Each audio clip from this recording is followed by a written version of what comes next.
Les ambitions de la Russie en Europe et au Proche-Orient, une conférence de J. Cole La Paix Maintenant. Donc cette réunion, nous l'avions programmée il y a plusieurs semaines, bien avant les événements en cours actuellement en Ukraine. On s'intéressait à la politique russe, d'abord au Proche-Orient et puis vis-à-vis de l'Europe. Évidemment, l'actualité, comme tout le monde, nous a rattrapés, et si c'est même plus que rattrapés, nous a dépassés. Et devant cette situation, évidemment, le thème de notre réunion est d'autant plus important. Je présente rapidement nos invités. Galia Ackerman, que vous voyez, qui interviendra en second. Galia est une historienne, docteur en histoire, née à Moscou, a vécu en Israël un certain nombre d'années, et en France, Galia est écrivaine, ouvrage qui est en cours de réédition, le régiment immortel, la guerre sacrée de Poutine, aux éditions Premier Parallèle 2019, donc est en cours de réédition. Galia est en plus rédactrice du newsletter et du site Desk Russie, qui est actif, je crois, depuis plus d'une année maintenant, à peu près. Non, depuis mois de mai, c'est pas ferme, mais on tient.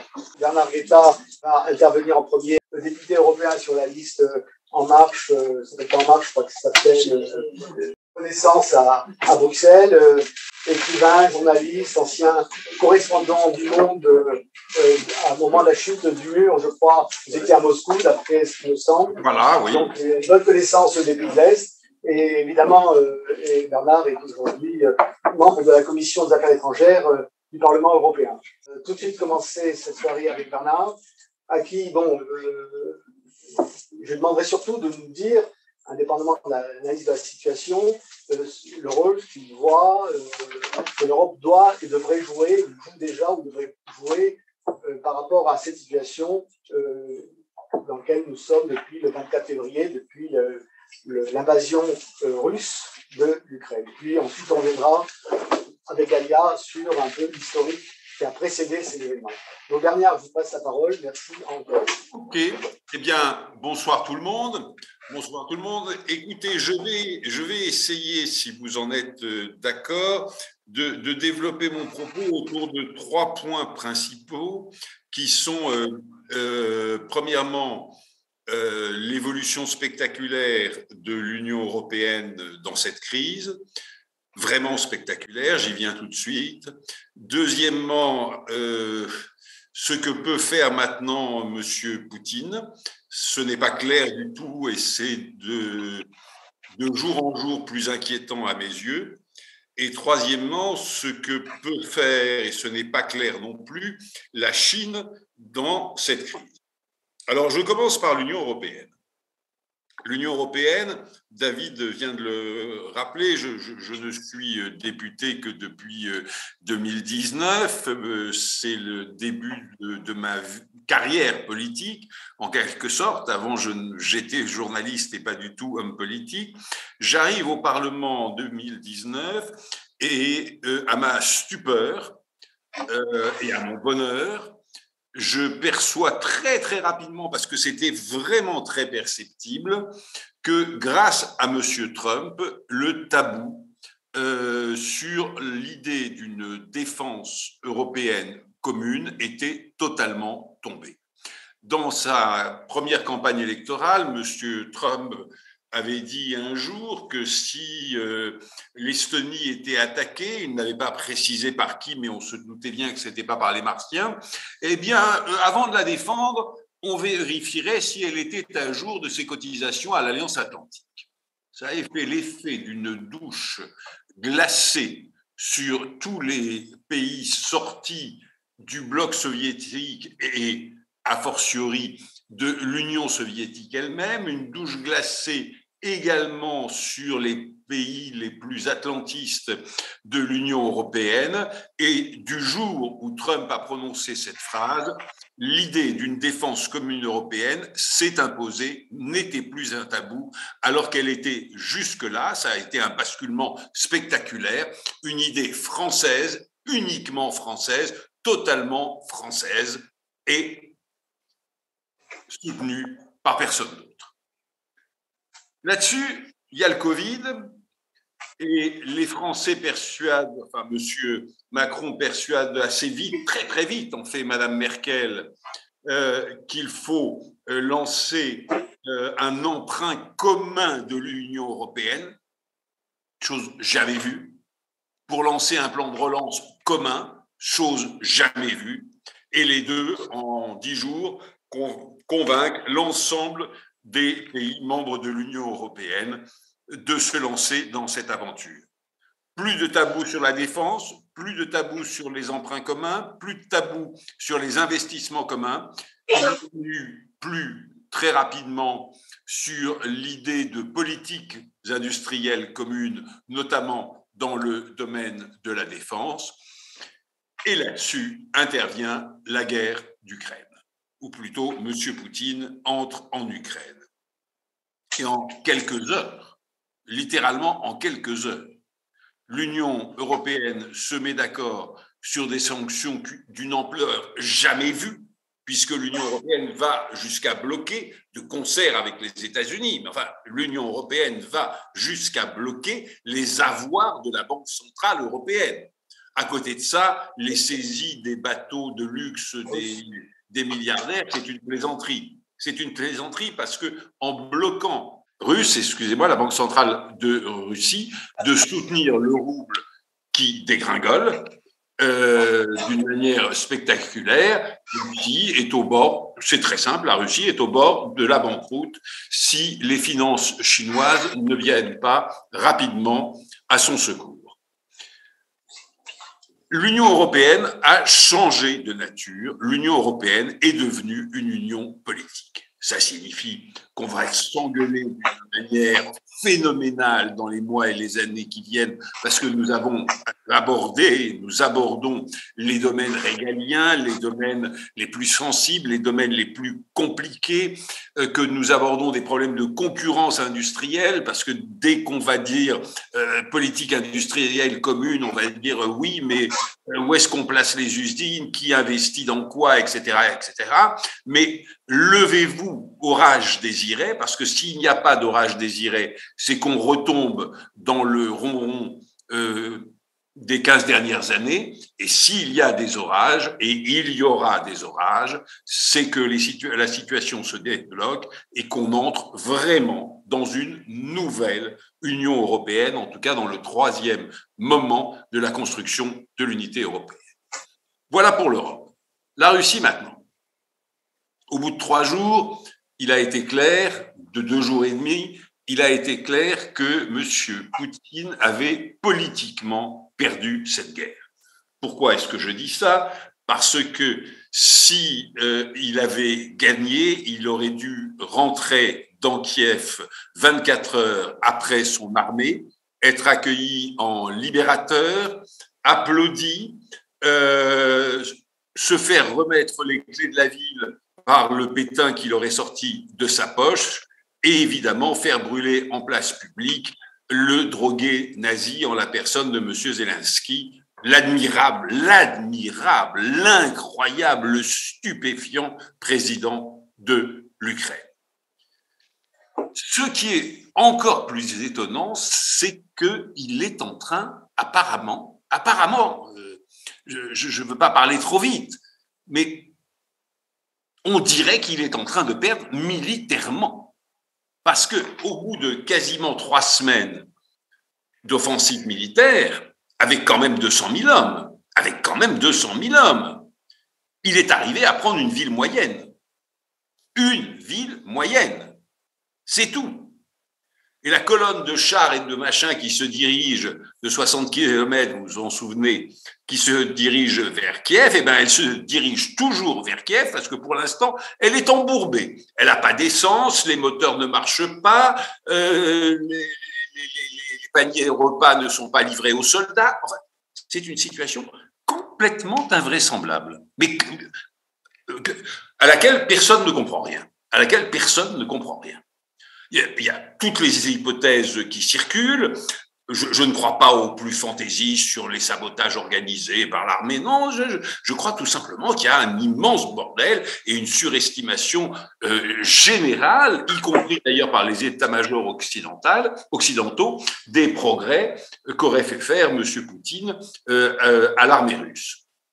Dans cette situation-là, M. Poutine a le choix entre trouver une porte de sortie plus ou moins honorable et qui ne sera pas honorable et qui ne trompera personne, bref, de se retirer sur la pointe des pieds en gardant le Donbass ou je ne sais pas quoi, mais d'avouer qu'après avoir perdu politiquement, il a perdu militairement.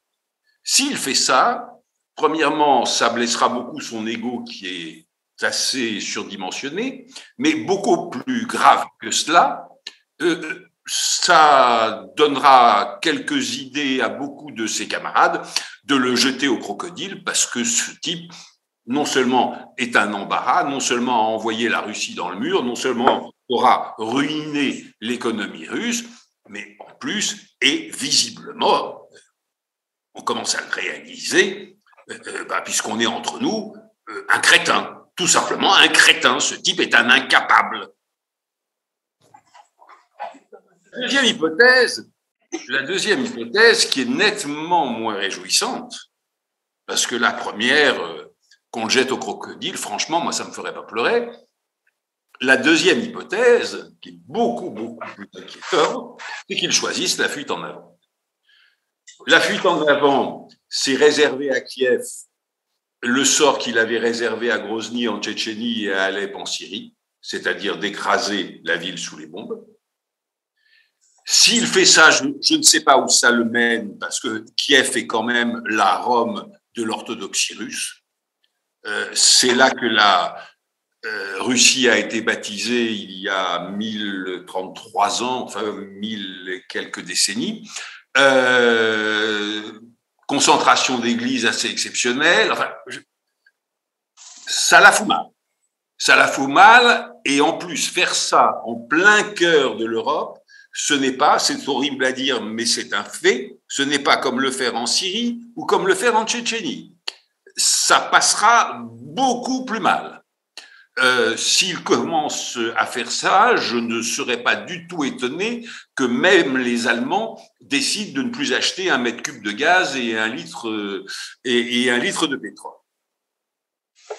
À ce moment-là, on se trouve dans une situation très, très inquiétante, parce qu'il aura choisi une fuite en avant qui n'aura pas marché, et il peut commencer à aller chatouiller l'OTAN dans les pays baltes. Je dis bien chatouiller, et chatouiller, Nous sommes dans une situation que, pour ma part, je commence à trouver extrêmement inquiétante, parce que je crains de croire plus à l'hypothèse de la fuite en avant qu'à l'hypothèse du retrait ou de l'apparition d'un quelconque Brutus au Kremlin qui réglerait son compte à ce foudrage. C'est le deuxième point. Le troisième point, ça sera beaucoup plus rapide parce que c'est beaucoup plus clair, c'est la Chine. La Chine, elle aussi, se trouve devant un choix. Elle peut se dire, je m'allie avec Poutine et nous faisons à deux la nique aux Occidentaux et particulièrement aux Américains. On fait la nique aux Américains et après on s'arrangera, on écrasera ces Européens qui de toute manière n'ont pas d'armée à part l'armée française, qui ne suffirait pas à la tâche. Alors ils peuvent se dire ça, mais s'ils se disent ça, ils foutent en l'air le commerce international très très rapidement. S'ils foutent en l'air le commerce international, eh bien, ils foutent en l'air leur économie et le régime fiche en l'air, je vais essayer d'être un peu plus poli, pardonnez-moi, ébranle complètement, compromet totalement le pacte qui est passé entre le parti et la population chinoise depuis l'écrasement de la révolte de Tiananmen, qui est On vous laisse vous enrichir, vous nous laissez gouverner. Si la classe moyenne, et ne parlons pas de la paysannerie misérable, etc., et des plus riches aussi d'ailleurs, ne peuvent plus continuer à s'enrichir, s'ils voient leur niveau de vie dégringoler, c'est la déstabilisation politique en Chine. Et donc, la Chine, rationnellement, devrait rapidement dire à M. Poutine, écoute, mec, t'es très sympathique, on t'aime beaucoup, mais il faudrait peut-être penser à arrêter tes bêtises. Mais après tout, la rationalité n'avait pas empêché M. Poutine d'envahir l'Ukraine alors que c'était totalement irrationnel. Est-ce que la rationalité triomphera plus à Pékin qu'elle n'avait triomphé à Moscou? J'ai tendance à le croire, mais je me demande si je n'y crois pas parce que je l'espère, et en tout cas, je n'en suis pas certain.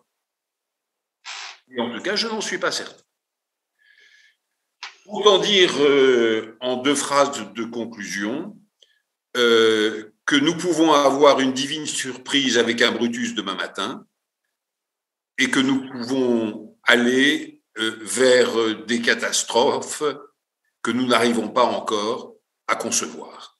Je ne sais pas. Et je vous remercie de votre attention. Merci, Bernard. Moi, ce que j'ai entendu, c'est que l'Europe dépend beaucoup des matières premières chinoises, des produits agricoles, russes, et que contrairement à ce que je croyais, la Russie est beaucoup plus forte, non peut-être pas par son armement, mais par tout ce qu'elle nous vend et pas seulement le pétrole. Qu'en pensez-vous, vous qui êtes au Parlement européen? Je ne crois pas que M.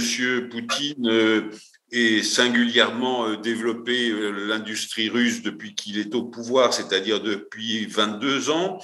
Je ne crois pas que M. Yeltsin l'ait fait avant lui pendant ces 8 années de pouvoir. Et je ne crois pas que pendant ce qu'on a appelé, ce que Gorbatchev avait appelé la période de la stagnation, c'est-à-dire la période entre le 20e congrès en 1956 et l'arrivée au pouvoir de Gorbatchev en 1985, l'industrie soviétique ait été considérablement modernisée et développée. C'est tellement vrai que c'est pour ça, devant la catastrophe et l'effondrement économique qui menaçait, que M. Gorbatchev avait lancé la perestroïka, puis la glasnost, puis le mouvement de réforme que vous savez. Alors évidemment que la Russie exporte, elle exporte, oui, des produits agricoles, c'est vrai. Je ne crois pas que ce soit en quantité si considérable. En revanche, l'Ukraine où était, parce que je ne sais pas où en sont les exploitations agricoles, un très gros exportateur, notamment de blé, et un nombre considérable de pays sont menacés dans leurs approvisionnements alimentaires par cette guerre, notamment au Maghreb, au Proche-Orient et en Afrique.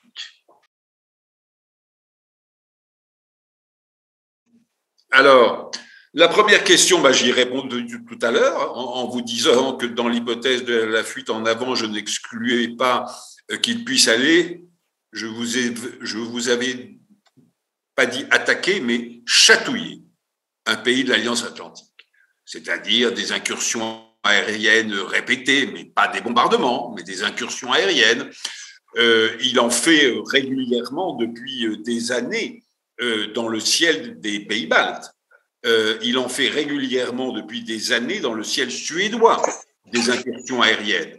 Elles peuvent devenir beaucoup plus inquiétantes, beaucoup plus concentrées, beaucoup plus régulières, prendre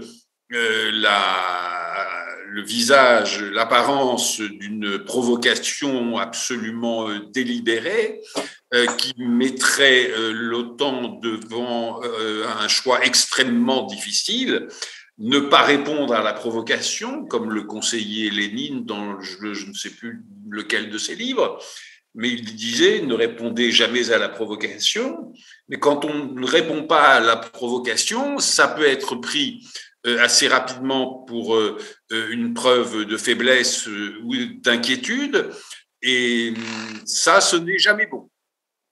Donc non, je n'exclus pas du tout dans l'hypothèse de la fuite en avant, non pas une attaque massive, non pas un bombardement de Paris ou Berlin, mais encore une fois qu'il aille chatouiller l'un des pays baltes, les trois, ou voire la Pologne, qui sait.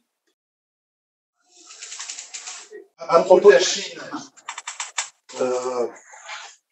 est-ce qu'on peut penser que la direction chinoise est prête chez Poutine? S'il y a une défaite de Poutine, les Chinois peuvent maintenir les Russes dans cet affrontement sans menacer leur commerce mondial. C'est une possibilité qui leur évite de lâcher totalement Poutine. Alors, vous avez raison. Bien sûr que oui. Ils peuvent tenter cela. Mais s'ils soutiennent Poutine de manière à lui laisser le nez hors de l'eau, eh bien, il va continuer son aventure ukrainienne. Et donc, la situation va se tendre. L'économie russe va s'effondrer, ce qui ne sera pas une bonne chose pour l'économie internationale. Évidemment que ça aura des répercussions sur toutes les économies du monde, plus ou moins graves, mais des répercussions, c'est certain. Et il est certain aussi que la tension va monter. Il y a un sommet exceptionnel de l'OTAN la semaine prochaine en Europe, auquel M. Biden va participer. Si les Chinois ne disent pas à M. Poutine de vraiment se calmer, la tension internationale ne va pas décroître, le commerce international va régresser et la situation ne sera pas favorable au régime chinois, enfin, en tout cas, rationnellement parlant. Mais encore une fois, pardonnez-moi de me répéter, mais vous me posez la même question, alors je me répète,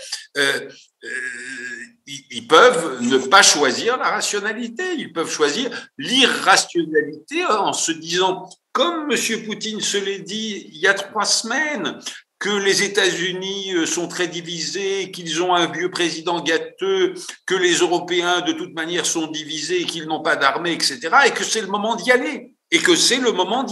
C'est ce que s'était dit M. Poutine, avec une intelligence remarquable, puisqu'il a resserré les rangs des Européens comme on l'avait jamais vu, et qu'il a resserré les liens entre les deux rives de l'Atlantique comme on ne l'avait pas vu depuis avant la détente. Depuis avant la détente.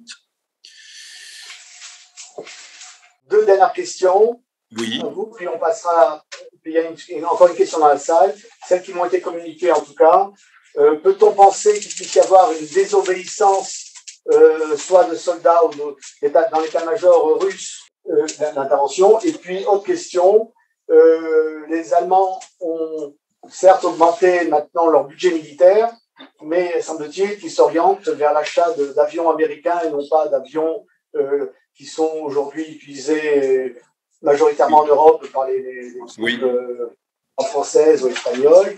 Donc, est-ce que ça ne va pas à l'encontre de ce projet d'une défense européenne? D'accord. Alors, écoutez, commençons par la première question. Vous savez, quand on en arrive aux mutineries dans les armées, c'est que le pays entier est déjà en révolution. Parce que une mutinerie dans une armée, ça se résout, vous savez comment, par le peloton d'exécution en masse. Donc, je ne dirais pas, moi, mais enfin, qui sait, je n'affirme rien.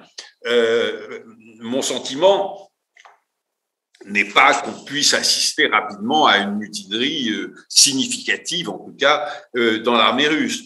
Qu'en revanche, un malaise grandisse au sommet du pouvoir, ça me semble d'ores et déjà évident. Ça me semble d'ores et déjà évident. On entend des questions posées publiquement. Le signal de cette courageuse jeune femme hier à la télévision me semble dépasser le courage d'un individu. Il me semble que ça traduit une atmosphère, mais peut-être que je me trompe, je ne sais pas. Je ne crois pas que si cette guerre dure encore une semaine ou 2 semaines, le pouvoir de M. Poutine puisse rester d'une stabilité à toute épreuve. Ça, je ne le crois pas. Mais je peux me tromper. Mais vraiment, je peux me tromper. L'autre question, attendez, elle était très intéressante. Ah oui, pardon. Sur les avions. L'achat des avions par les Allemands. Alors, vous voyez, ça, c'est tout à fait typique de ce que je vous disais tout à l'heure. Les Allemands ont soudain réalisé, ils le réalisaient en fait depuis 4-5 ans avec l'histoire de Trump que je vous rappelais, mais soudain, ils se sont dit, ben oui, les Français ont raison, il faut vraiment y aller. 100 milliards d'euros sur la table d'augmentation du budget militaire en Allemagne, invraisemblable. Et ils donnent leur accord à l'achat par l'Union européenne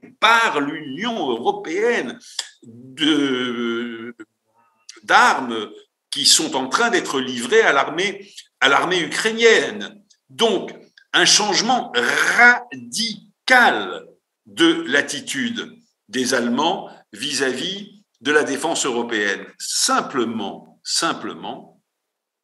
quand ils mettent le pied dans la défense européenne, dans l'affirmation d'un pilier européen de l'Alliance atlantique, eh bien, ils ne choisissent pas l'affirmation européenne d'un pilier européen, ils choisissent l'affirmation d'un pilier européen au sein de l'Alliance atlantique avec les fournitures d'armes venant toujours des États-Unis. Ce n'est pas le bon choix. Enfin, en tout cas, pas à mes yeux. Ce n'est pas le bon choix. Et il va y avoir des discussions très serrées, parce que, évidemment, que ça n'est pas passé inaperçu, nulle part. Il va y avoir des discussions extrêmement serrées entre Français et Allemands, mais pas seulement entre Français et Allemands, parce que, par exemple, les anciens pays de l'Est ont une confiance, enfin, ils se reposent évidemment sur les Américains, qui d'autre pourrait les protéger aujourd'hui? Mais ils n'ont plus une confiance totale, absolue, et c'est le moins qu'on puisse dire, dans les États-Unis. Et ils veulent une défense européenne. Et le grand paradoxe, c'est qu'il y a un retournement qui est en train de se faire, que la France devient le chef de file des anciens pays communistes au sein de l'Union européenne. Parce que ces pays voient que la seule armée qui existe, eh ben, c'est l'armée française. Et que les seuls qui aient eu raison depuis le début sur cette question, c'était les Français. Alors là, on est en train de bouger.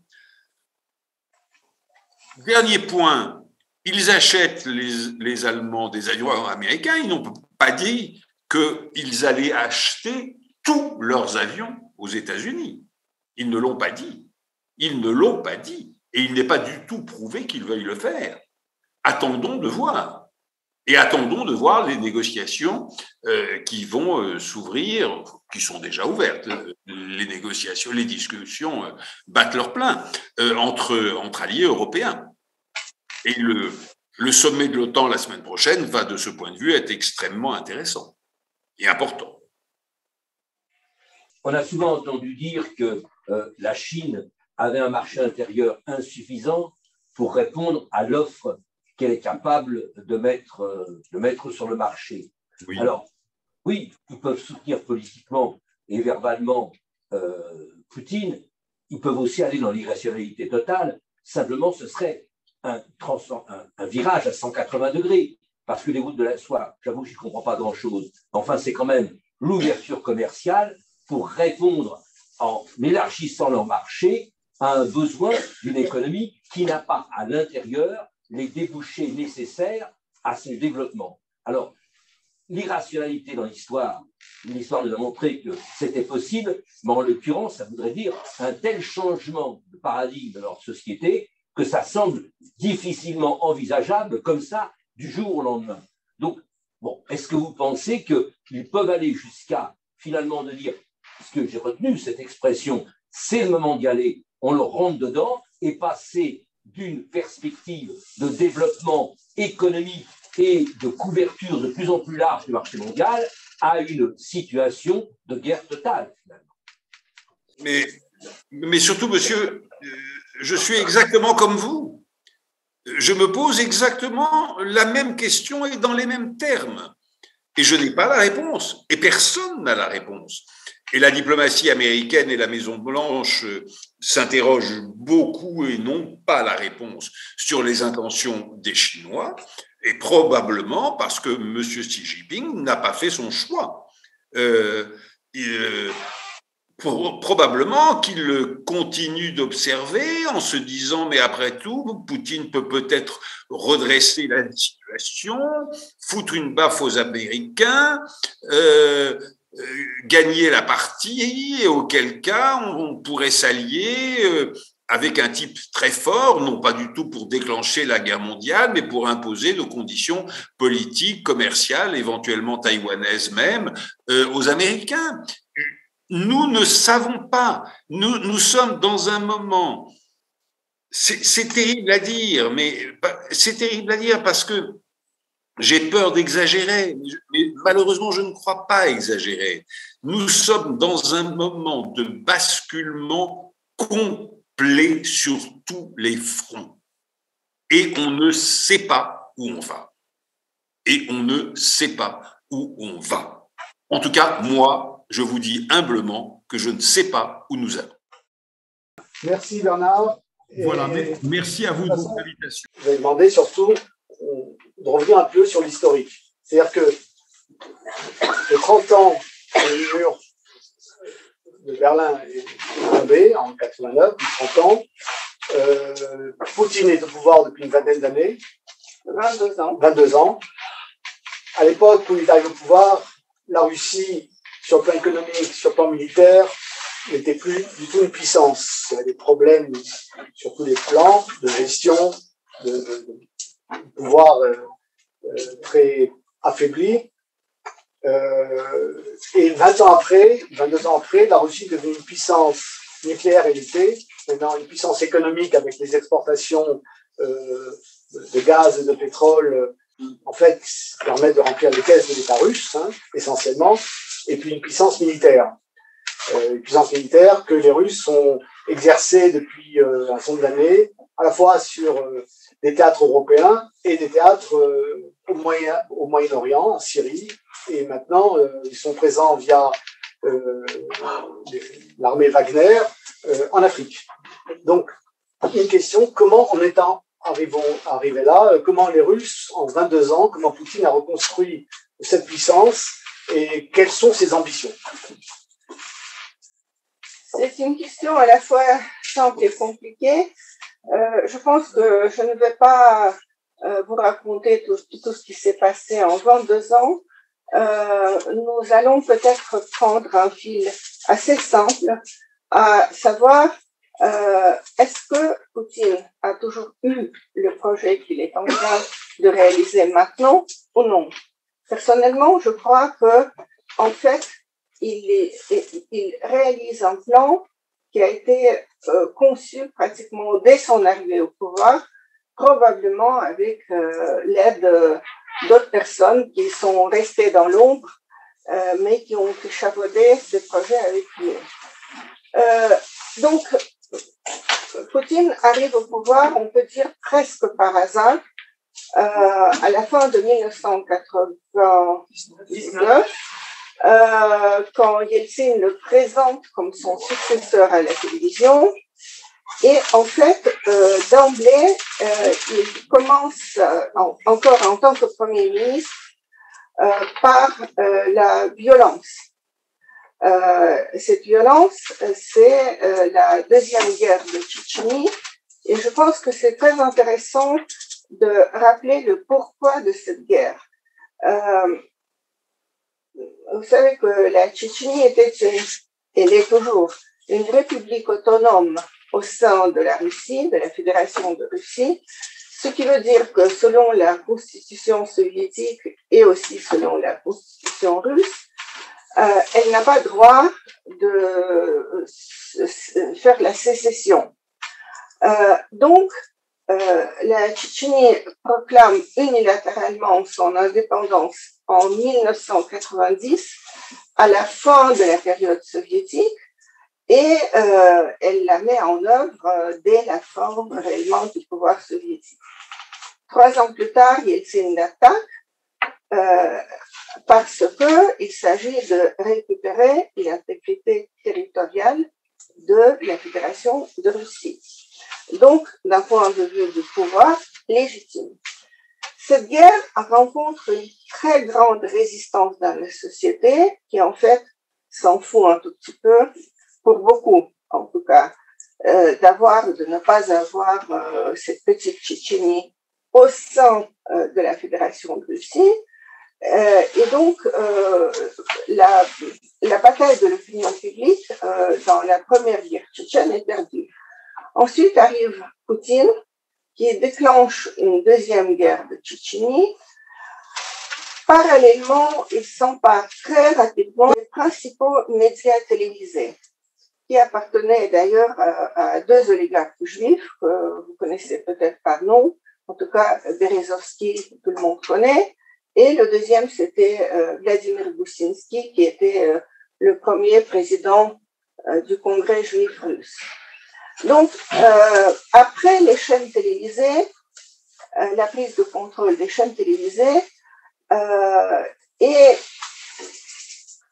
un discours qui a radicalement changé, l'opinion publique soutient plutôt la guerre en Tchétchénie. Les Tchétchènes sont représentés comme des terroristes et des bandits.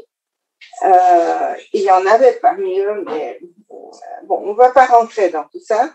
C'est juste que, si vous voulez, la guerre n'est pas appelée la guerre, n'a pas été appelée la guerre menée par Poutine. Ça s'appelait opération antiterroriste. Et donc la deuxième guerre de Tchétchénie, qui ne s'appelle pas la guerre, mais opération antiterroriste, se termine notamment par la destruction totale de la ville de Grozny et par le changement radical de régime, parce que c'est d'abord le père de Kadyrov actuel qui a retourné sa veste, qui est nommé chef de la Tchétchénie, président de la Tchétchénie, et ensuite, quand il périt dans un attentat, c'est son fils Ramzan Kadyrov, que vous connaissez tous par les images. Pourquoi je souligne, je m'arrête sur cette guerre de Tchétchénie? C'est une question assez fondamentale. Pourquoi? La Russie se disait en droit de reconquérir la Tchétchénie, qui a été totalement hostile au contrôle russe, hostile à l'idée d'être au sein de la Fédération de Russie. Et la Russie se considérait en bon droit parce que c'était une république autonome qui n'avait pas le droit de quitter donc la Russie. Et il y avait l'idée que si la Tchétchénie quittait, d'autres républiques autonomes, ou même peut-être des régions russes, pourraient donc se détacher également, seraient eu l'effet de domino. Et donc pourquoi je souligne ce point? Parce qu'aujourd'hui, Poutine se conduit avec l'Ukraine selon exactement le même principe qu'avec la Tchétchénie, c'est-à-dire il ne déclare pas la guerre, il s'agit d'une opération spéciale, et il se croit en droit de détruire complètement ce pays pour le conquérir. Seulement, l'Ukraine est un pays indépendant depuis 30 ans, et même avant, à l'époque soviétique, c'était un pays qui était une république fédérée et qui avait même son siège à l'ONU. Ce qui veut dire, en clair, que Poutine a décidé maintenant de passer outre toute la loi internationale. Pour lui, et ça c'est quelque chose qui se dit depuis plusieurs années, l'Ukraine n'est pas un État, c'est une ancienne république qui indûment même avait le statut de république, donc c'est à lui parce que c'était à l'Empire russe. Vous voyez, nous passons dans une logique totalement différente. Et dans cette logique, si on peut conquérir l'Ukraine, reconquérir, Poutine a dit plusieurs fois que c'était historiquement incorrect que la Russie a perdu les territoires de l'Union soviétique, que les ancêtres russes ont rassemblé, c'est ça le mot qui est utilisé, on ne dit pas conquis, on ne dit pas vaincu, on dit rassembler les terres. Et donc Poutine s'imagine qu'il est ce grand rassembleur des terres russes, un nouvel empereur qui va redonner à la Russie le lustre d'un empire. Maintenant que j'ai expliqué cela, nous allons voir par étapes comment il y est parvenu. Parce que l'attaque de l'Ukraine, l'invasion de l'Ukraine, c'est maintenant un point charnière dans l'histoire du XXIe siècle. Donc Poutine commence par la guerre et par comment dirais-je, la mise sous contrôle des médias. Ensuite, en 2003, il met au pas les oligarques. Ça, c'est aussi quelque chose de très important.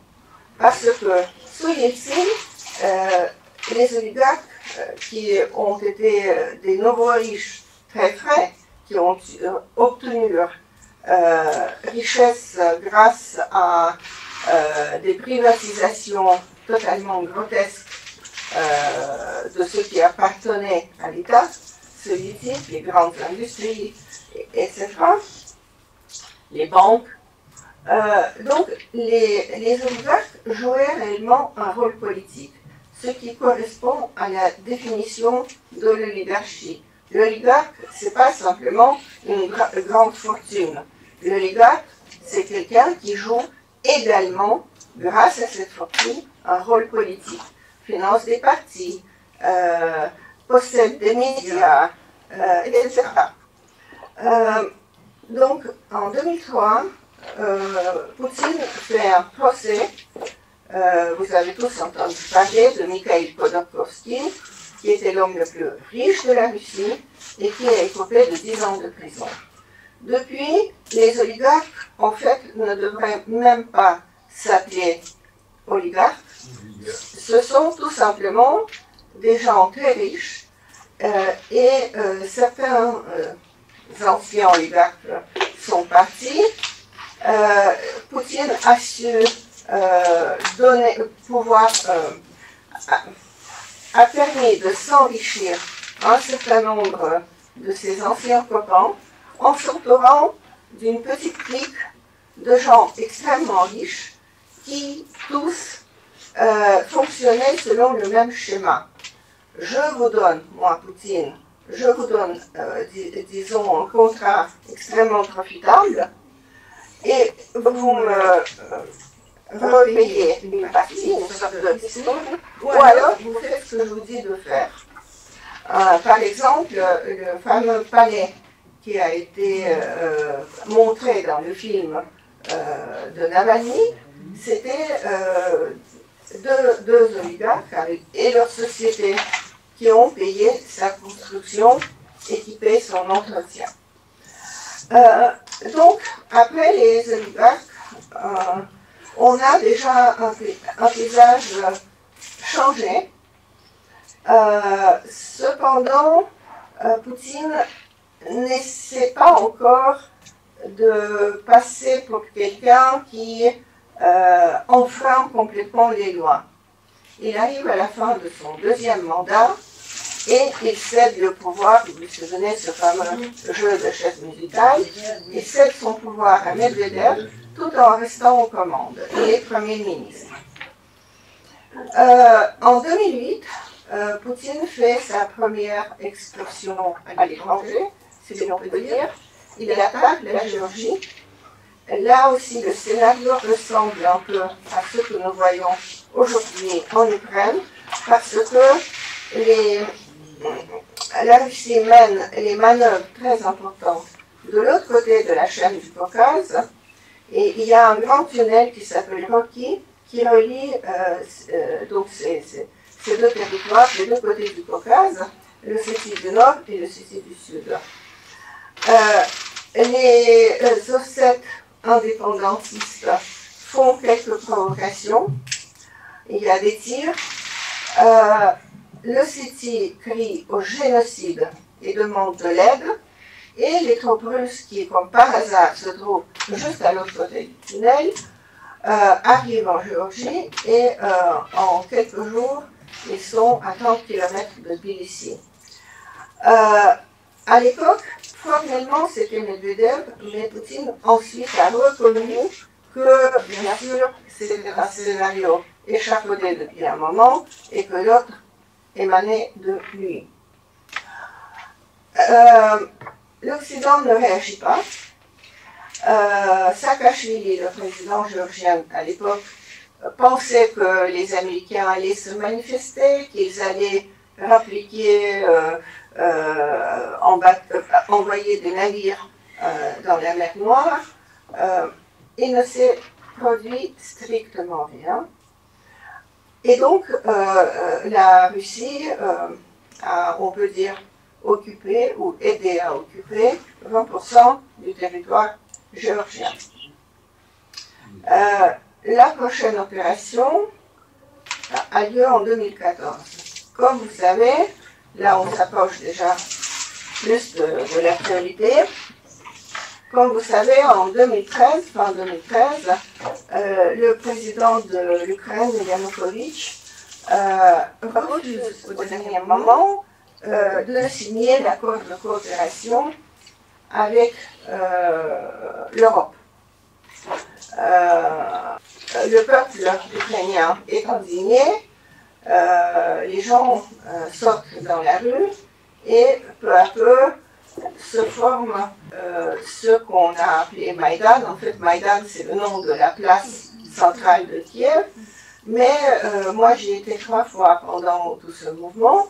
C'était assez extraordinaire parce que il y a eu, c'est comme si les Champs-Élysées avaient été envahis par des tanks, et donc le peuple a protesté.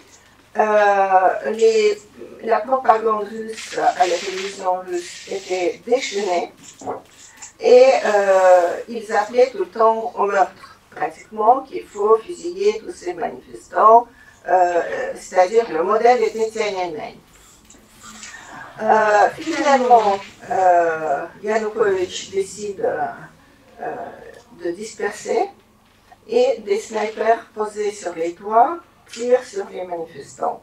Il y a près d'une centaine de personnes qui périssent en une nuit, ce qu'on a appelé ensuite en Ukraine la ceinturie céleste. Mais l'indignation est telle que le lendemain, Yanukovych s'enfuit. Il vient d'abord à l'est du pays, il voit que même là, il n'est pas soutenu, et donc finalement, il est exfiltré par les Russes. Ce que les Russes appellent un coup d'État. En fait, ce n'était pas un coup d'État du tout, parce que le président s'est enfui. C'est un geste relativement rare parmi les présidents, mais c'est ce qui s'est passé. Et donc, selon la Constitution, c'est le président du Parlement qui devient président par intérim, et dans le délai de 3 mois, comme cela est de nouveau inscrit dans la Constitution ukrainienne, on organise les élections présidentielles et c'est M. Poroshenko qui est élu. Il faut dire que à ce jour, le régime de Poutine n'a pas reconnu que c'était une élection démocratique. Il y en avait deux déjà, parce qu'en 2014, c'était Poroshenko, en mai 2014, et 5 ans plus tard, c'était M. Zelensky. Donc, c'était une alternance tout à fait classique pour une démocratie, et en plus, c'était pas du tout le même parti. Parce que Zelensky, comme vous savez, c'était un showman, un acteur comique de surcroît, que personne, enfin parmi l'intelligentsia ukrainienne, ne prenait trop au sérieux. Mais et le parti qu'il a créé s'appelait exactement, portait le même nom que la série qu'il a rendue extrêmement populaire, qui s'appelle Le Serviteur du Peuple. Cette série est accessible d'ailleurs sur Arte, en replay. Donc vous pouvez voir donc cette série, voir Zelensky dans son rôle d'acteur. Et ce qui est intéressant, c'est que Zelensky, qui est un homme jeune et moderne, il a fait sa campagne électorale de façon très originale. Il n'y a pas eu de meeting de campagne. Tout était par Internet, par les réseaux sociaux, des messages très courts. Et quand on lui demandait, mais quel est votre programme, il disait, mais regardez ma série, tout est là. Et il a créé le parti qui s'appelle Le Serviteur du Peuple. Le parti était d'abord très restreint. Il avait son QG de campagne qui était une sorte de chambre de bonne au centre de Kiev, parce que pour y mettre un ordinateur et qu'il y ait une permanence de 2 personnes, 5 mètres carrés, c'était amplement suffisant. Et c'est comme ça qu'il a gagné avec 73% de voix.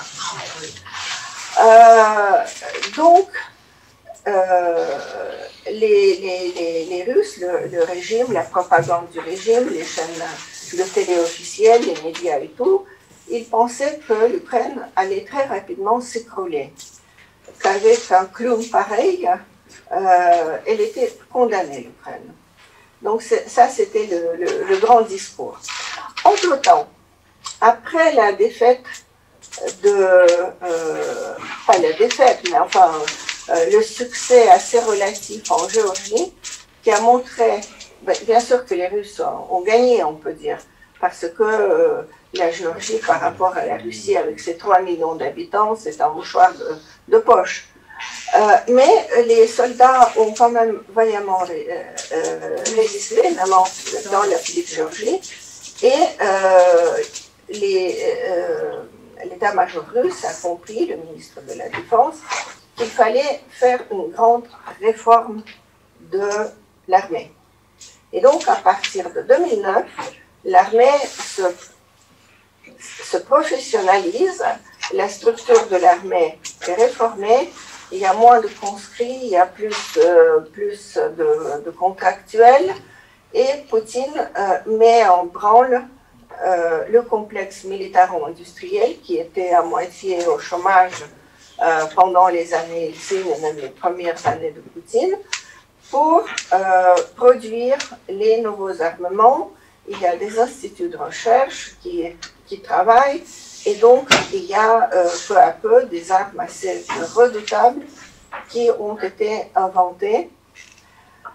Parallèlement aussi avec cette réforme, il y a une très forte militarisation du pays, ce que je raconte notamment dans ce livre « Le Régiment immortel », que j'ai publié et qui malheureusement est en quelque sorte prophétique. Il procède à une militarisation des consciences. Et pour cela, il y a plusieurs moyens qui sont utilisés, notamment l'embrigadement des jeunes à partir de 8 ans en ce qu'on appelle jeunes armés. c'est-à-dire une sorte de scout, sauf qu'ils manient des armes tout à fait réelles, que c'est à partir de 8 ans, et que chaque groupe ou unité de ces scouts jeunes armés sont encadrés par une unité de combat de l'armée russe. C'est-à-dire c'est beaucoup, beaucoup plus sérieux. Il y a parallèlement les sociétés militaro-patriotiques et militaro-historiques qui s'activent pour trouver encore des tombes, des restes des soldats tombés sur les champs de bataille dans la Seconde Guerre mondiale, pour promouvoir le discours patriotique, pour aider à transformer en fait la victoire dans la Seconde Guerre mondiale, qui est bien sûr indéniable en soi, en pivot de la nouvelle identité russe. Le raisonnement est tout simple, je peux le résumer en quelques mots. Les soviétiques ont vaincu le nazisme, qui était le mal absolu, là on est d'accord, et donc, puisqu'ils ont vaincu le mal absolu, ils sont le bien absolu. Là, on n'est pas tout à fait d'accord, parce que nous savons très bien que cette armée soviétique qui a libéré l'Europe, qui a libéré d'abord l'Europe et ensuite l'Europe, donc la marche vers Berlin, qu'elle a en même temps, on peut dire, asservi la moitié de l'Europe et imposé les régimes communistes. Ça c'est quelque chose que les Russes ne veulent jamais reconnaître. De même qu'ils ne veulent pas reconnaître qu'ils ont été alliés de Hitler de 1939 à 1941. Donc, parce que l'idée est très simple. S'ils sont vainqueurs et donc le bien absolu, donc leur chef, qui était Staline, est aussi incarne le bien absolu. Il ne peut pas être en même temps allié d'Hitler et vaincre dans la Seconde Guerre mondiale. Il ne peut pas être le bourreau de son propre peuple qui, rien qu'entre la moitié, mi-37 à mi-38, a signé personnellement, ensemble avec les autres membres du Politburo, les listes d'exécution de quelque chose qui s'approche à 800 000 personnes. Et en plus, quelques millions de personnes ont été envoyées au Goulag pour des délais, donc des peines extrêmement lourdes et longues. Inutile de vous dire que ces personnes qui ont été envoyées au-delà du cercle polaire, etc., n'ont pas tous survécu. Donc, pour ça, il faut réécrire l'histoire, parce que l'histoire réelle ne se prête pas aux objectifs donnés, créer une image totalement victorieuse et totalement positive. Et donc, on commence à réécrire l'histoire. On gomme, on explique par la nécessité, la perfidie des Anglais, des Français, le fait que, oui, ils ont été obligés de signer le pacte avec Hitler, mais c'était parce que les Français et les Britanniques étaient perfides, n'ont pas voulu signer avec eux, je ne sais pas quoi. Donc, pareil pour les crimes de Staline, maintenant, il y a même une ligne. Avant, on disait, oui, c'était une période tragique, mais beaucoup de ces gens ont été fusillés pour des raisons objectivement bonnes, c'était des traîtres, et il fallait débarrasser le pays de la 5e colonne avant la guerre que tout le monde savait inévitable. Et donc, nous obtenons une sorte de lobotomie collective parce que la société, pendant au moins 8 ans, de 14 à maintenant, 22, écoute, il y a un lavage de cerveau permanent pour cette nouvelle conception de l'histoire, pour vilipender tout ce qui vient des initiatives du peuple, comme en Ukraine, parce que finalement, le Maïdan était une révolution populaire. Comme jadis en Géorgie en 2003, c'était une révolution populaire. Comme dans quelques autres pays, bon, certaines révolutions ont réussi, d'autres pas. Mais les Russes ne veulent pas reconnaître le droit des peuples à choisir leur sort. Ça, c'est quelque chose qui est totalement impossible. En 2020, je reviens à ma trame chronologique, Poutine propose d'adopter des changements constitutionnels. Ces changements qui discutent, il y a toute une comédie à la Douma, on discute des changements constitutionnels, les députés prennent des initiatives pour proposer encore des lois et encore des lois et encore des lois, et finalement, quelqu'un a une idée de génie, ancienne astronaute, Madame Tereshkova, qui dit, mais pardi, au fond, c'est comme une nouvelle constitution avec ses amendements. Donc, on peut tout commencer à partir de zéro, feuille blanche. Et donc, les cadences, les mandats que Poutine a déjà servis, ça ne compte pas. On va commencer tabula rasa. Et ainsi, Poutine obtient la possibilité de se représenter en 2024 et rester encore 2 fois 6 ans, c'est-à-dire jusqu'à 2036, mai 2036. Après cela, commencent les changements constitutionnels qui ont changé pratiquement la nature même de l'État russe. Commence la dernière partie qu'on peut appeler nettoyage, pas seulement médiatique, mais essentiellement médiatique. C'est-à-dire, il y a la législation, avec les changements constitutionnels, devient de plus en plus répressive. On a déclaré que les lois russes ont une prépondérance sur les lois internationales, ce qui en fait doit être exactement l'inverse. Et on commence à rechercher les agents de l'étranger.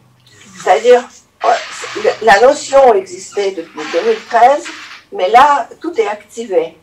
Et donc, des dizaines de médias qui faisaient un vrai travail journalistique, souvent des médias en ligne, sont appelés agents de l'étranger. Plusieurs ONG sont déclarées agents de l'étranger. D'autres ONG sont reconnues comme non souhaitables sur le territoire russe. Ensuite, il y a un épisode qui nous a tous marqué, c'est l'histoire de l'empoisonnement d'Alexei Navalny, qui était le leader de l'opposition probablement le plus populaire. Ensuite, il y a l'emprisonnement de Navalny quand, une fois remis de son état après l'empoisonnement, il prend une décision, à mon sens très grave, de retourner en Russie, où il est tout de suite arrêté, jugé, condamné, et maintenant il y a eu un nouveau procès à propos où le procureur, le parquet a demandé 13 ans supplémentaires. Donc, c'est pas demain qu'il va sortir de prison. Parallèlement, encore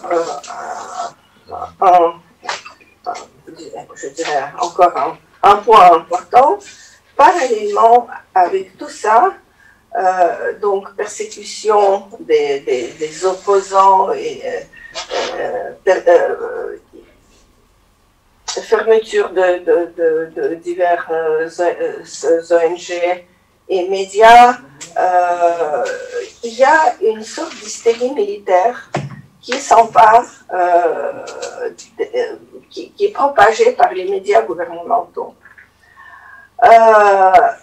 on se vante à la télévision, montre chaque nouvel armement est montré, expliqué, vanté à chaque fois pour dire que nous sommes meilleurs que les Américains, nous sommes meilleurs que les Européens, nous sommes les meilleurs tout court. Et donc, avec des menaces de démolir l'Occident. Démolir l'Occident, réduire les États-Unis en cendres radioactives.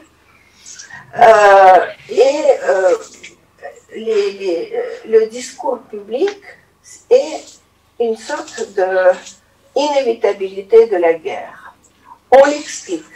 D'une part, l'Occident essaie de nous serrer, l'Occident nous entoure avec les pays qui sont membres de l'OTAN, et de toute façon, il faudra faire la guerre pour les ressources.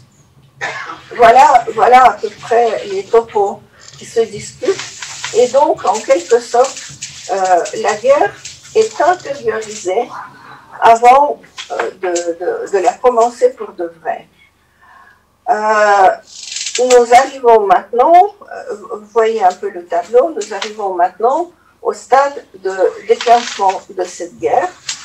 En fait, la guerre est déclenchée le 17 décembre, le jour où la Russie présente ses deux ultimatums à l'OTAN et aux États-Unis. 21, bien sûr. Les ultimatums qui stipulent qu'il faut construire un nouveau système de sécurité en Europe et qu'au nom de cela, l'OTAN doit pratiquement quitter le continent européen, c'est-à-dire pour les pays, anciens pays de l'Est, en fait c'est l'Est, le centre et le sud de l'Europe, la moitié des membres de l'OTAN sont ces pays qui ont jadis été communistes. Donc il faut revenir à l'état d'avant 1997, qui est la date quand les premières adhésions commencent. Et vous imaginez que ce n'est pas les États-Unis ou la direction de l'OTAN qui a essayé de séduire les pays pour qu'ils viennent devenir membres de l'OTAN. C'était parce que ces pays ont été sous domination communiste, parce que ces pays savaient très bien ce que c'est la Russie. Et donc, deuxième chose, ils demandent aux États-Unis de signer une sorte de traité, contrat, je ne sais pas quoi, pour garantir que l'Ukraine restera neutre et ne va pas au grand jamais adhérer à l'OTAN. Les exigences sont clairement impossibles à satisfaire. On ne peut pas revenir en arrière, tout comme on ne peut pas faire couler l'eau d'une rivière dans l'autre sens. On ne peut pas dire à un pays, on ne peut pas décider du sort d'un pays, de ses orientations politiques, sociales, économiques et autres. On va décider de ton sort sans toi. C'est une approche purement impérialiste et colonialiste. Ça se décidait ainsi, le sort des pays africains ou d'autres pays coloniaux conquis par les puissances, les empires, qu'ils soient britanniques, français, austro-hongrois ou russes, ou ottomans. Aujourd'hui, ce n'est pas valable. Donc, il était clair qu'on ne peut satisfaire aucun de ces deux ultimatums. Qu'est-ce qui en découlait? Personnellement, j'ai été très inquiète parce qu'on se posait la question, qu'est-ce qu'ils veulent réellement obtenir, les Russes? Est-ce que, quand ils posent des questions, des exigences impossibles à satisfaire, et ils disaient non, vous ne pouvez pas satisfaire tel point ou tel point, c'est tout en bloc, c'est tout ou rien. Et il était clair que si c'est tout ou rien, rien, c'est la guerre. Et tout, c'est la domination russe sur tout le continent européen. Vous voyez? Donc c'était une situation un peu en issue, sans issue. C'est pour ça qu'il y a eu tout ce ballet diplomatique que vous avez tous observé avec des rencontres entre Poutine, Scholz, Macron, d'autres dirigeants européens, des conversations téléphoniques avec Biden, les visites de Blinken, ceci, cela. On a essayé de leur proposer quelque chose en échange. Par exemple, un nouveau traité de sécurité collective, de réduction des armements, par exemple, sur le sol européen, certains engagements que l'OTAN était prêt à prendre pour rassurer, on peut dire, les Russes.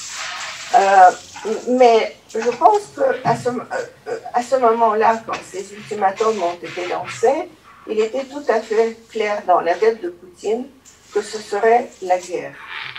La guerre à laquelle j'ai essayé de vous dresser le chemin, vers laquelle il s'acheminait pendant 20 ans parce qu'il voulait restaurer l'Empire russe ou l'Union soviétique, comme vous voulez, peu importe. Et donc, il ne faut pas s'étonner que 2 mois plus tard, alors qu'il venait à peine de sortir d'une énième rencontre avec le président Macron, il a prononcé un discours où tout était dit. En fait, le discours le plus important, ce n'est pas le discours quand il déclare la guerre, qui ne dit pas son mot à l'Ukraine le 24 février, c'est le discours qu'il a prononcé le 21 février. Il a organisé, c'était un petit théâtre, une séance du Conseil de sécurité russe, où il a demandé nommément aux membres du Conseil de sécurité est-ce qu'ils étaient pour ou contre la reconnaissance des 2 républiques sécessionnistes du Donbass.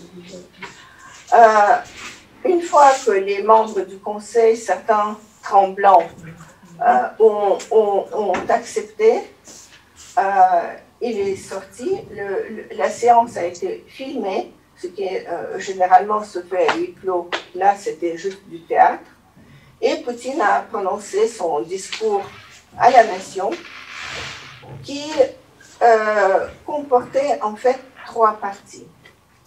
Partie 1, une demi-heure pour dire que l'Ukraine n'est pas un État, le peuple ukrainien n'est pas un peuple, et qu'en fait ils n'ont aucun droit à l'existence en dehors de la Russie. Deuxième partie, encore une demi-heure,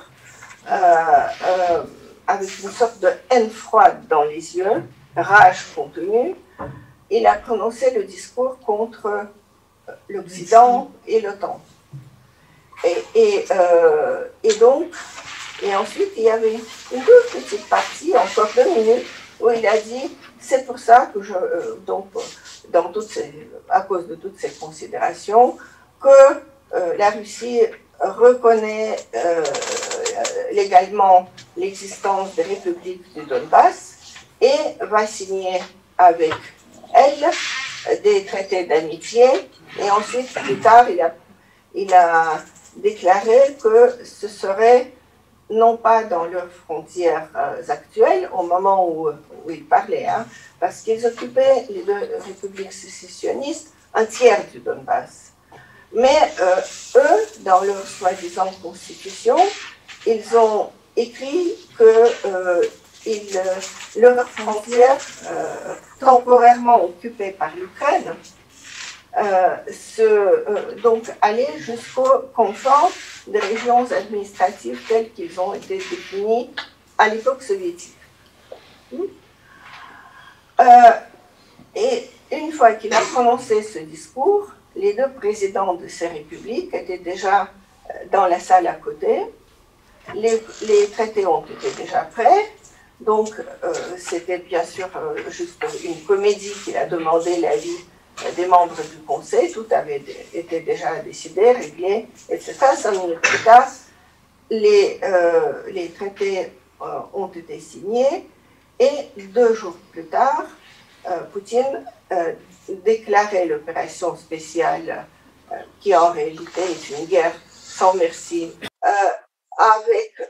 en prenant sur lui Il n'a pas dit nous, la Russie. Il a dit j'ai décidé. Voilà un peu le contexte. Le contexte. On constate, en tout cas ces jours-ci, clairement qu'il y a une nation ukrainienne debout et en armes, incontestablement, qui fait l'admiration du monde entier, en tout cas du monde libre, comme on disait avant la chute du mur. Il faudra revenir à ça. Et on va revenir à cela certainement.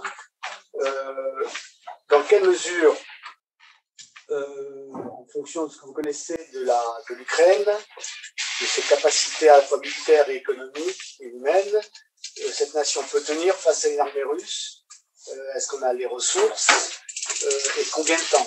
Sans que les Occidentaux ne puissent lui apporter plus d'aide que l'aide apportée actuellement, à savoir militaire et les sanctions infligées, décidées à l'égard de la Russie. Comme Bernard Pétal l'a dit, c'est vrai que apparemment, c'est ce qui arrive dans les dictatures souvent, c'est que quand il n'y a pas de vraie opposition, quand il n'y a pas de voix qui peuvent s'opposer, exprimer un autre avis, le dictateur ne reçoit que les opinions de ses courtisans.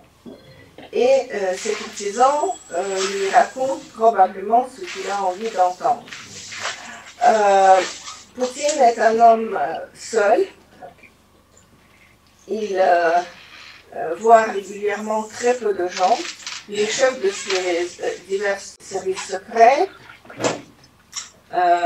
son chef du gouvernement, son chef, enfin ministre de la Défense, M. Shoigu, avec qui il passe ses vacances, même dans la taïga. Il y a des rumeurs d'ailleurs qu'il consulte régulièrement des chamans qui font des rituels pour les aider à fonctionner bien, etc.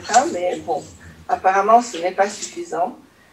Et donc, je pense que Poutine est tombé un peu victime de sa propre propagande. Parce que quand on regarde, comme je le fais assez régulièrement malgré l'aversion, les chaînes russes, on voit depuis 8 ans un discours haineux vis-à-vis de l'Ukraine, comme quoi c'est pas un État, c'est un coup d'État, c'est une junte, c'est des nazis, c'est des gens incapables. Si on écoutait les propagandistes russes, l'Ukraine aurait dû tomber depuis longtemps sans la moindre invasion russe, se disloquer et périr. Cela ne s'est pas produit et donc ils disent ah mais oui mais c'est parce que l'Occident la soutient, parce que les États-Unis la soutiennent et en fait l'Ukraine c'est juste un champ de bataille pour de vrai. Elle n'a aucune autonomie, c'est Washington qui la gouverne et c'est un champ de bataille entre Washington et Moscou. Si vous écoutez tout ça et vous comprenez que vous croyez que oui, c'est un État faible, tout va mal, ils vivent pauvrement, il y a des nazis qui les gouvernent et le peuple il sera très content d'être libéré d'eux. Et donc, avec ça, ils envoient une armée. Il l'a préparée depuis 1 an quand même. Vous savez, il y avait déjà 100 000 soldats sur les frontières nord et est de l'Ukraine, déjà en mars dernier. Ensuite, ils ont encore renforcé ce groupe. Les Américains, qui peuvent tout observer depuis leur satellite espion, ont vu que cette concentration de troupes s'accroît, qu'il y a des milliers de chars, de voitures blindées, des centaines d'avions, des centaines d'hélicoptères, des sous-marins et des navires de guerre à la mer. Et donc, les Russes, ça c'est aussi typique du comportement de ce régime de Poutine, disaient non, non, non, mais bien sûr que non, mais qui va attaquer l'Ukraine? C'est des inventions occidentales. Nous faisons des manœuvres, oui, mais sur notre territoire, nous avons le droit de faire ce que nous voulons. Mais ça ne représente aucun danger, parti. Et donc, le dernier épisode avant l'invasion, c'était l'arrivée de 30 000 encore de militaires russes pour des manœuvres en Biélorussie. Maintenant, M. Loukachenko est entièrement inféodé à M. Poutine. Et même là, il disait non, non, non, c'est les manœuvres. Une fois qu'ils ont terminé les manœuvres, ils vont rentrer chez eux. La date de la fin des manœuvres, c'était le 20 février. Le 21 février, parallèlement à ce discours de Poutine dont je viens de vous parler, qui était en fait une déclaration de guerre non seulement à l'Ukraine, mais à tout l'Occident, ils ont déclaré non, les troupes finalement en Biélorussie vont rester le temps qu'il faut, sans d'autres précisions. Qu'est-ce qu'il pensait, Poutine? Je pense qu'il pensait que si l'image de l'Ukraine est totalement déformée par la propagande à laquelle ils finissent par croire eux-mêmes, ils se sont préparés à une guerre éclair. Ils pensaient que les troupes, les chars vont traverser l'Ukraine. Vous savez, d'ailleurs, c'est pas compliqué, hein, la colonne, la partie qui partait de Biélorussie, s'ils passaient par Tchernobyl, qu'ils ont occupé, vous savez, la zone d'exclusion. Mais de là à Kiev, il y a à peu près 100 km par la route, et c'est une bonne route asphaltée, et c'est une route, moi je la connais très bien, où il n'y a pratiquement pas, il y a un grand village, quelques milliers d'habitants, qui s'appelle Ivankiv, et après, il n'y a même pas de localité, vous roulez direct jusqu'aux banlieues de Kiev. Donc, ils pensaient qu'ils envoyaient cette colonne, la colonne allait rentrer dans Kiev, le président Zelensky, s'il n'arrive pas à l'attraper, il va s'enfuir, dans le meilleur des cas, hein, parce qu'il y avait, les Américains ont dit aussi, et en principe toutes leurs prévisions étaient exactes, ils ont dit qu'il y avait une liste de gens à liquider, et sur cette liste, Zelensky était le numéro 1. Et donc, ils entrent dans Kiev, le régime tombe. Ils avaient certainement préparé un gouvernement fantoche à être installé. Et ensuite, toute l'Ukraine se rend. Et on renverse le régime et on nettoie de tous ces éléments soi-disant nazis, en clair ceux qui prônent une identité ukrainienne.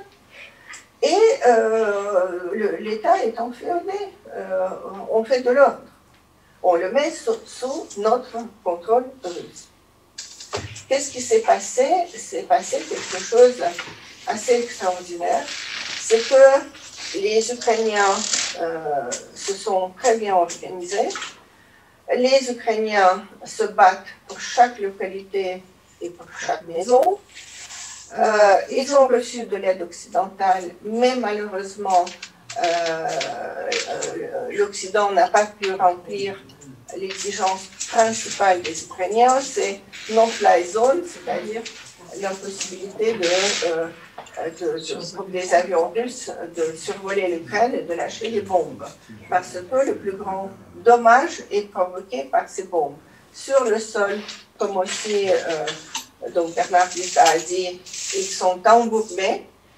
Il s'est avéré beaucoup de choses, hein, parce que, vous savez, les Ukrainiens, ils ont aussi pu immobiliser et détruire beaucoup de chars.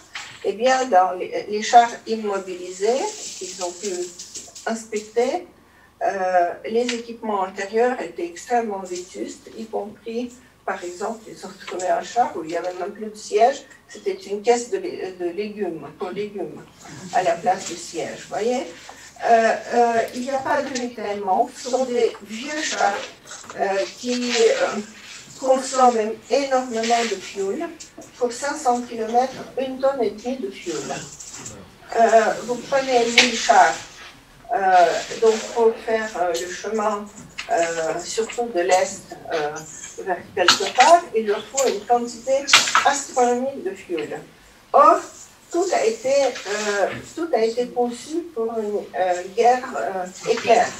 Donc, il y avait suffisamment de choses pour 36 heures ou 48 heures, mais après, les soldats ne sont pas correctement ravitaillés, les chars ne roulent pas parce qu'il n'y a pas de fuel, et le moral est totalement en berne, parce qu'au conscrit, on a raconté les bobards comme quoi ils vont aller encore à participer à d'autres manœuvres, et même les contractuels qui pensaient peut-être, à qui on a bourré le mou, que la population allait les accueillir en libérateurs.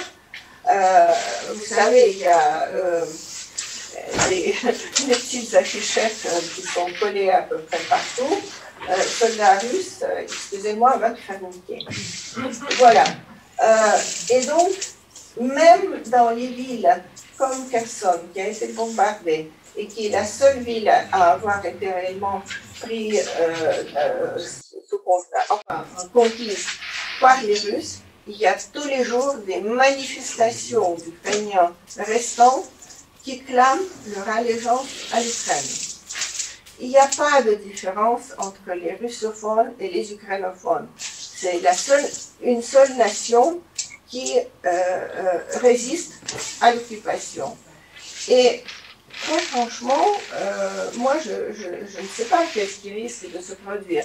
Hier, j'ai entendu, vous savez, je dis déjà que je regarde beaucoup les chaînes russes, et donc j'ai regardé le talk show le plus populaire, le principal talk show de propagande, de présentateur Vladimir Solovyov, qui se trouve sous le coup des sanctions, dont 2 villas sur le lac de Com ont été confisquées. Personnellement, j'étais très contente.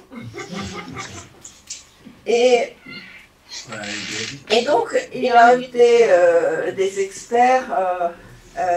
Le discours a été d'une, comment dirais-je, d'un extrémisme absolument affreux.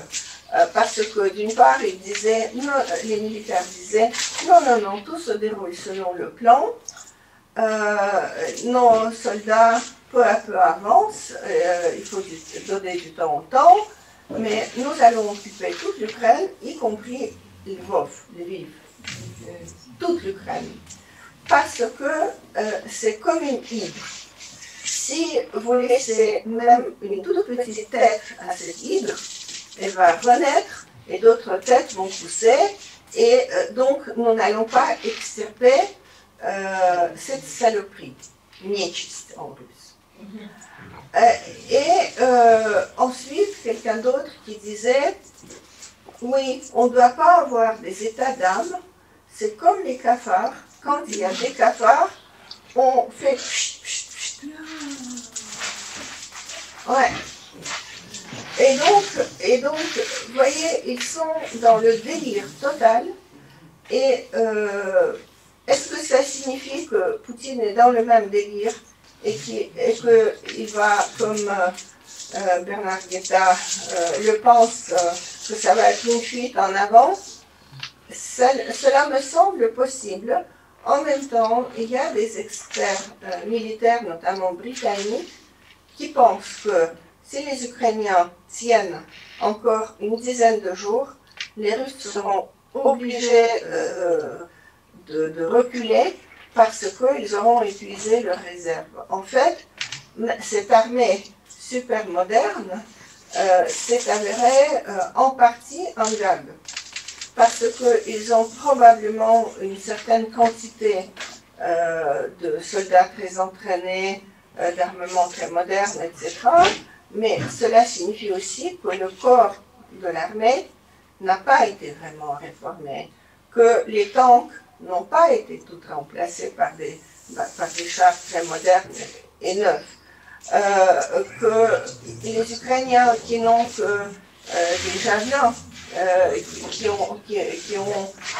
qui mènent à moitié une guérilla urbaine, si les Russes ne pouvaient pas bombarder, s'il y avait ce no-fly zone, je pense qu'il aurait été déjà expulsé.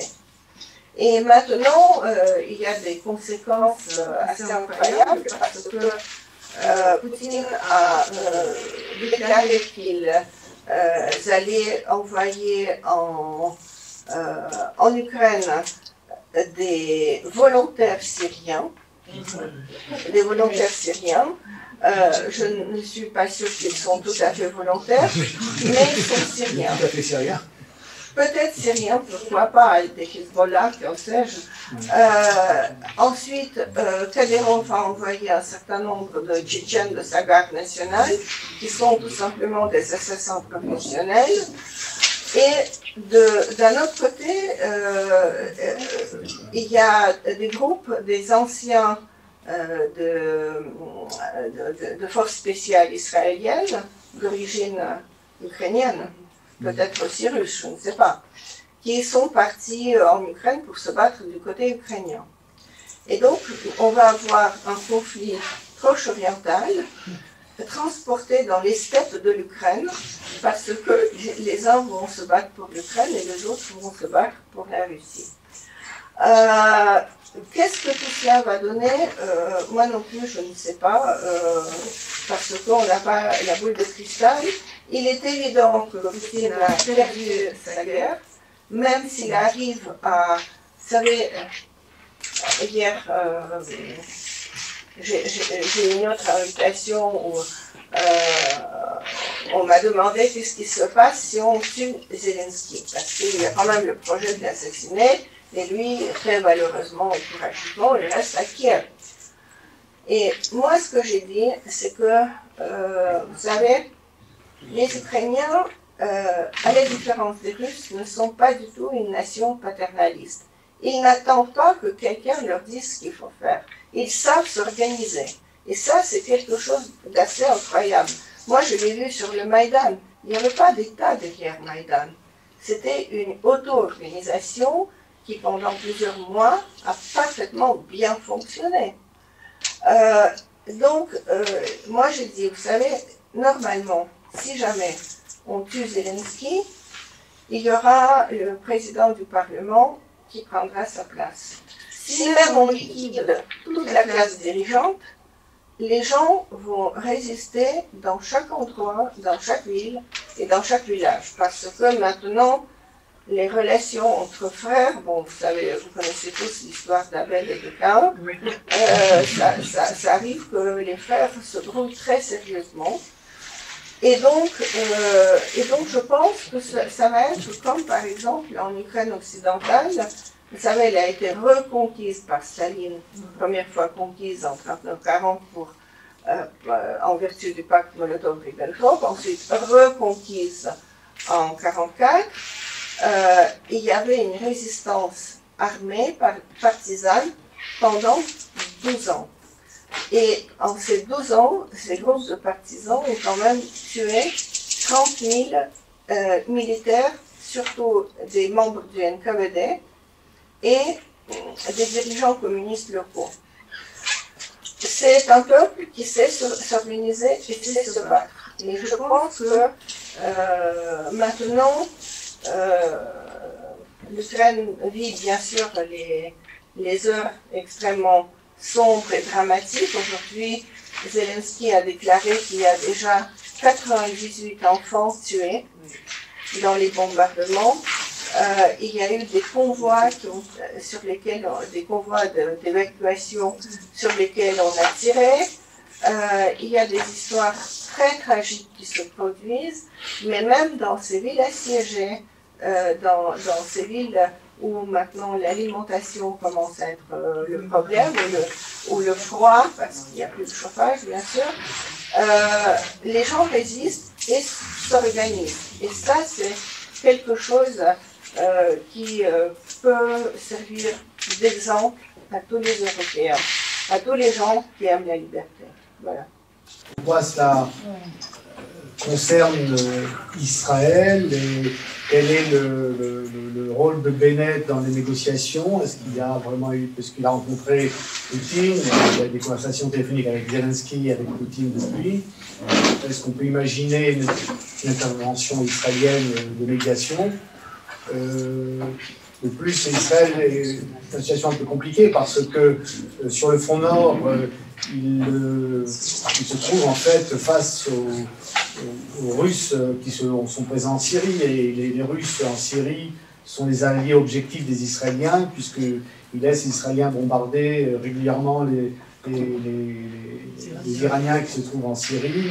Et les Israéliens veulent pouvoir continuer à intervenir en Syrie. Pour ça, ils ont besoin d'avoir l'accord avec l'accord des Russes. Donc, ils sont obligés de maintenir cette bonne relation avec les Russes. Et de l'autre côté, les Israéliens sont liés aux Américains et c'est le principal allié, comme elle sait, des Israéliens. Et ils se trouvent un petit peu pris entre les deux. Donc, la question, c'est est-ce que Israël peut intervenir? Jusqu'où? Mais écoutez, je pense que il y a d'une part la position d'Israël qui n'a jamais adhéré à des sanctions quelconques. C'est pas nouveau, hein. Ça a toujours été la position israélienne. Israël n'adhère pas à des blocs quelconques. Israël n'est pas membre de l'OTAN. Il ne conclut pas d'union militaire avec qui que ce soit, même avec les Américains qui pourtant sont les premiers alliés, si l'on peut dire. Là, la position est difficile. Israël donc reste, on peut dire, neutre dans cette affaire. Je suppose que le commerce continue comme toujours. Il y a beaucoup de commerce, et notamment le commerce de technologie, donc ça sape un peu les sanctions occidentales. Maintenant, il y a encore quelque chose que je voudrais noter ici. Je pense que c'est le lieu de dire ces choses-là. Vous savez que l'Union soviétique a été, à partir du début de la Seconde Guerre mondiale, un pays ouvertement antisémite. Je ne parle pas déjà de l'assassinat de Mikoels, des blouses blanches, etc. Mais même après la mort de Staline, il y a eu une politique antisémite constante. Il y avait le numéro pour les universités, il y avait des professions qui étaient fermées aux Juifs. À partir de la guerre de 6 jours, il y a eu la condamnation des sionistes. On appelait les sionistes d'ailleurs aussi les nazis. On disait que même pendant la guerre, les Juifs riches collaboraient avec les nazis pour sauver leur peau en leur livrant les Juifs pauvres. Enfin, bon, c'était pas un ami des Juifs, l'Union soviétique. Hein. Et dans la guerre de 6 jours, dans la guerre de Kippour, il y avait une aide militaire aux pays arabes importante. Il y avait aussi les liens en particulier avec les pays où il y avait le parti basse, parce que c'était le soi-disant parti socialiste arabe, précisons. Et donc, jusqu'à Gorbatchev, l'antisémitisme était quelque chose totalement enraciné dans le système soviétique. Maintenant, cet antisémitisme d'État s'est dissipé sous Gorbatchev, il n'a pas repris sous Yeltsin, et sous Poutine, nous observons quelque chose d'assez paradoxal, parce que la Russie, le régime de Poutine plus exactement, a maintenant quelques thèses, je dirais, radicalement nouvelles. À savoir, il y a eu, j'essaie de le dire très simplement, parce que bon, tout ça, ce sont de grosses questions.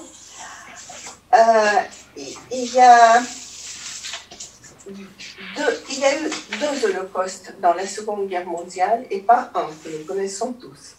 Le second holocauste était l'holocauste du peuple russe. Et maintenant, il faut qu'on trouve des preuves de l'anéantissement conscient des populations russes par les nazis.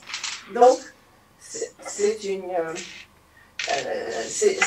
chose. Et même maintenant, quand il y a des sanctions, les propagandistes russes disent « L'Occident veut nous étouffer, il veut notre mort.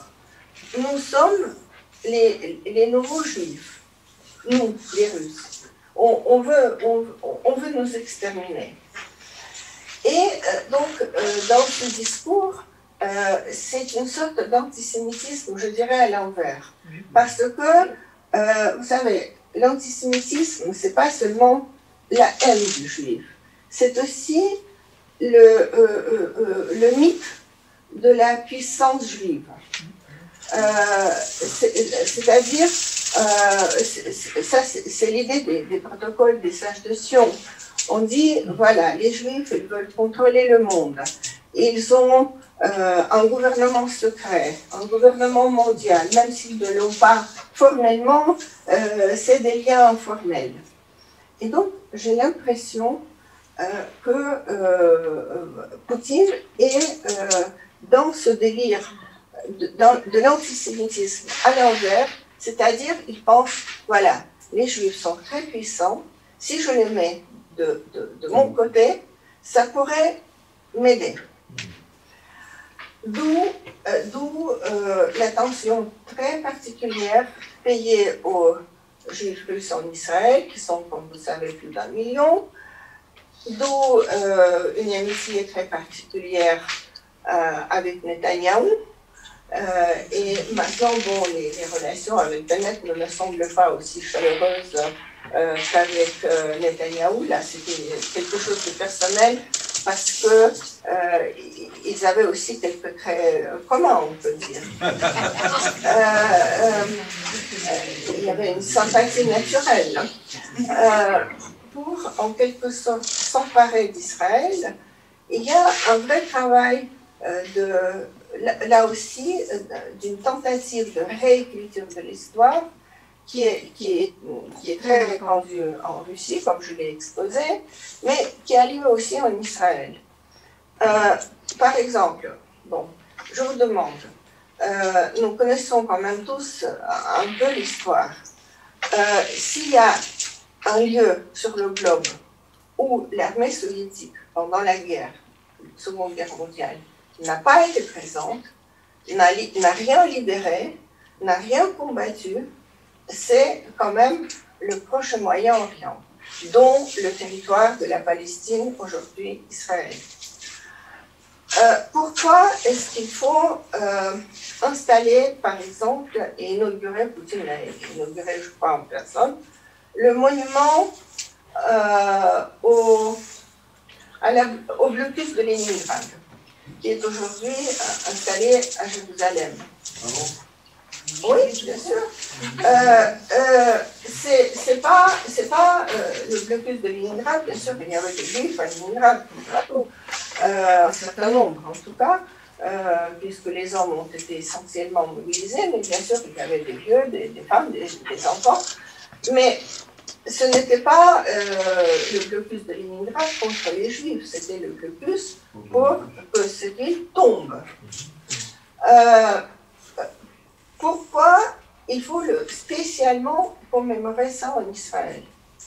Il n'y a pas de raison, sauf que la Russie veut imposer son récit historique à Israël. Maintenant, avec le concours de Netanyahou, il a obtenu, Poutine, qu'on enseigne l'histoire de la Seconde Guerre mondiale façon russe dans les écoles et dans l'armée. Je ne sais pas si vous le savez ou pas. Non. Ah bon, vous pouvez vérifier. Il y a des marches du régiment immortel dans les grandes villes et petites villes d'Israël, avec la communauté russe. Non. Des marches de quoi? Du régiment immortel. Et donc, c'est le titre du livre de c'est pas seulement le titre. C'est un phénomène de société. Et donc, vous vous souvenez quand Poutine est arrivé en Israël la dernière fois, il a prononcé un discours à Yad Vashem. Et ensuite, ils ont montré un film qu'ils ont fabriqué. Et ensuite, Yad Vashem a dû s'excuser de s'être livré à cet exercice parce que c'était un exercice qui déformait l'histoire. Donc, vous voyez, il y a un jeu plus complexe que seulement... oui, il y a la neutralité d'Israël dans ce conflit. Bon, ça, c'est pas nouveau. Israël ne peut pas livrer les armes à l'Ukraine parce qu'il reste dans sa position de neutralité.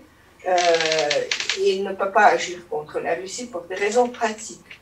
Mais à part cela, à part le fait qu'il participe aux sanctions, on n'envoie pas les armes, il y a aussi cette lente pénétration de l'idéologie russe qui concerne notamment une réécriture de l'histoire de la Seconde Guerre mondiale, dont les répercussions se projettent sur aujourd'hui.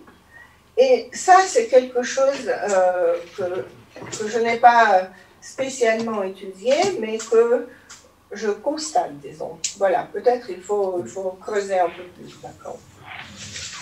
Une petite question que je relaye parce qu'il y a une grosse inquiétude qui se fait jour chez beaucoup de personnes. On parle de communautés juives en Ukraine qui seraient menacées, qui seraient en danger. Est-ce que vous pouvez nous dire si vous avez des informations là-dessus ou pas? Ok, je vous réponds sans problème. Moi, j'ai publié dans le dernier numéro de Desk Russie, donc si vous tapez Desk Russie, vous allez la trouver, l'entretien avec le co-président de l'équivalent de CRIF ici, qui s'appelle VAD. C'est à peu près 400 communautés juives, l'Union des communautés juives. Donc, M. Zissels, qui est un ancien prisonnier politique soviétique, qui a 75 ans, reste à Kiev. Il raconte qu'il a fini par envoyer sa famille en exil vers la Moldavie, et la Roumanie, etc. Mais lui, il reste. Il s'occupe à aider ceux qui veulent partir à partir et distribuer de la nourriture et médicaments à ceux qui restent.